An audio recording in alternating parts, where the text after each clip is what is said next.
নমস্কার, আমার রান্নাঘরের সকল দর্শক বন্ধুদের জানাই আন্তরিক অভিনন্দন ও শুভেচ্ছা। আপনাদের কাছে আমার একান্ত অনুরোধ, আপনারা আমার ভিডিওটা দেখুন। যদি আপনাদের ভালো লেগে থাকে তাহলে অবশ্যই একটা লাইক দেবেন, শেয়ার করে অপরকে দেখার সুযোগ করে দেবেন, আর পাশে থাকা বেল আইকনটি প্রেস করবেন। তাহলে আমার নতুন ভিডিও আপলোড করার সাথে সাথে তার নোটিফিকেশন আপনারা পেয়ে যাবেন।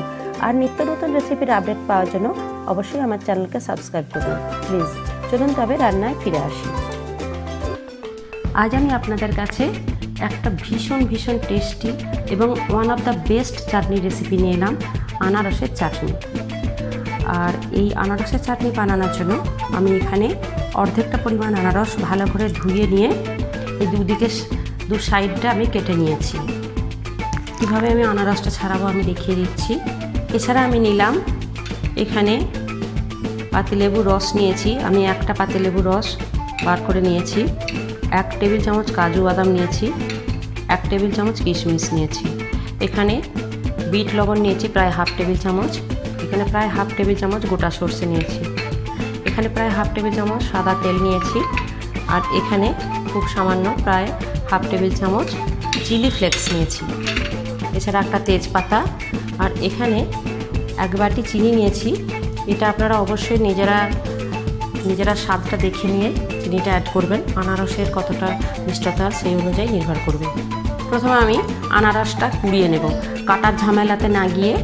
কাটতে গেলে এইখানে আপনার এই কালো কালো যে গর্তগুলো থাকে, চোখ বলা হয়, সেগুলোকে বাদ দিতে হয়।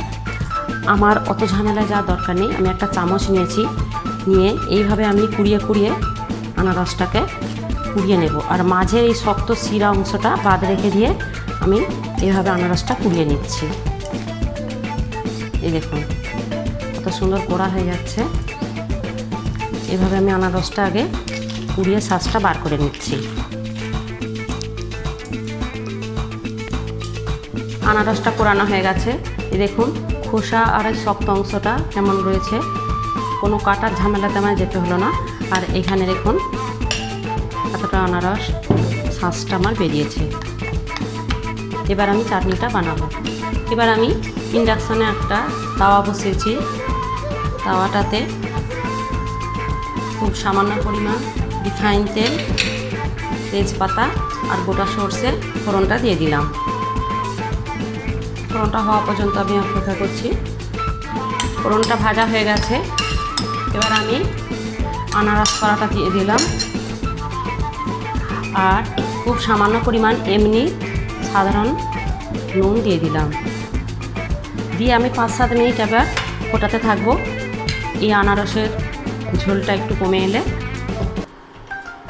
আমি তারপর আসছি। প্রায় 5 মিনিট পর আমি ফিরে এলাম। দেখুন জুসটা অনেকটাই কমে এসেছে। এবার আমি চিনিটা মেশাবো। এটা অবশ্যই কিন্তু আপনারা আনারসের স্বাদ অনুযায়ী দেবেন, কতটা চিনি লাগবে সেই বুঝে অবশ্যই চিনিটা দেবেন। আর আপনারা যারা এই আনারসের চাটনিতে কালো সরষের এই ফোড়নের কালো সরষেগুলো যারা পছন্দ করেন না, তারা এটা নাও দিতে পারেন। তারা এমনি সোজাসুজি কী করবেন, এই কড়াইয়ের উপরেই আনারসটা দিয়ে দেবেন, কোনো ফোড়ন না দিয়েও দেওয়া যায়। আর দিয়ে দিলাম চিলি ফ্লেক্স, দিয়ে আমি আরও 2-4 মিনিট ফোটাচ্ছি, যতক্ষণ এই জুসটা আর একটু গাঢ় হয়ে আসছে। আর চিলি ফ্লেক্সটা দেওয়ার কারণে একটা খুব সুন্দর ঝাঁঝ উঠবে, চাটনিটা ভালো লাগবে আরও খেতে। দেখুন প্রায় 4-5 মিনিট পর আমি এলাম, আর গ্রেভিটা দেখুন কত সুন্দর গাঢ় হয়ে এসেছে। এবার আমি কিশমিশটা মিশিয়ে দিলাম, আর কাজু বাদামটা দিয়ে দিলাম।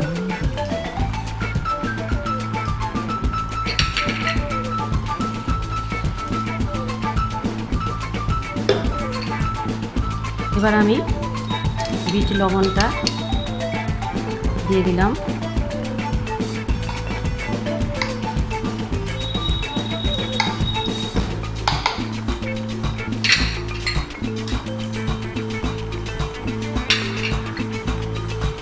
আর একদম সবার শেষে আমি ইন্ডাকশান বন্ধ করে দিয়ে তারপর লেবু রসটা দেব।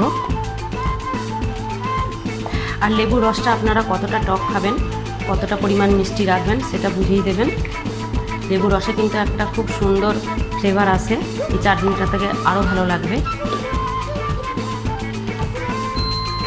এবার আমি ইন্ডাকশান বন্ধ করে দিলাম, দিয়ে লেবু রসটা মিশিয়ে দিলাম।